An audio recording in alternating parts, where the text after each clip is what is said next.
It's been such a joy and truly an honor. You know, I care about Hiccup in this world so much, and I love these characters. So do so many other people. So going into it, I just wanted to do my best to do the character justice. Now you go. It was a real. I mean, it says it's just a real honor, and I think there is something quite stressful about it, about taking on characters that are so beloved and that we both love so much. But I think there is something also really stop. There's also something really cathartic and like full circle about getting to see yourself as a version of something that you looked up to as a child is really amazing. Stepping into it for the first time, I can't look at you while we do this. Okay, go ahead. I won't do Stepping anything, into I it for the promise. first time was crazy. I mean, I remember the first time we were together and we went into the arena and we went into. I didn't even do anything that time. That's you. And we went into the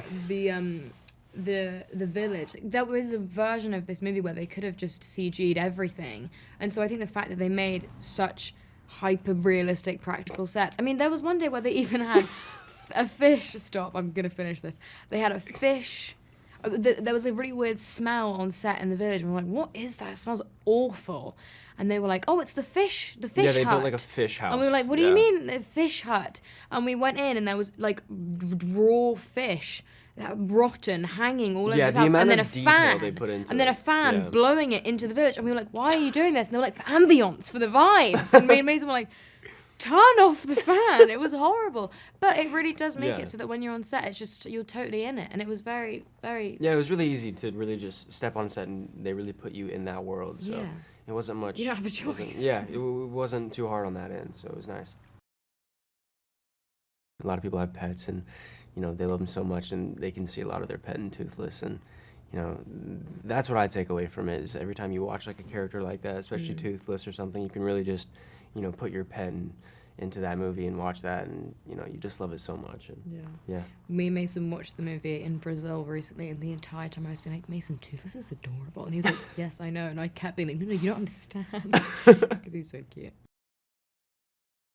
Oh my god, I have one of yours that I was really surprised by how upset it made me, but it was so brilliantly acted by you. But for anyone that hasn't seen it, I won't say what it is, but at the end, something happens with Mason and he makes a discovery about himself. Do you know what I'm talking about? Discovery Do you know what I'm talking about himself. Yes, I know.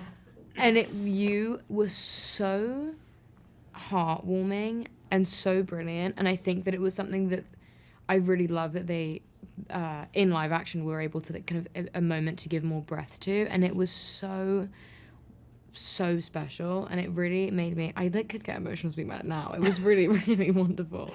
Thank you.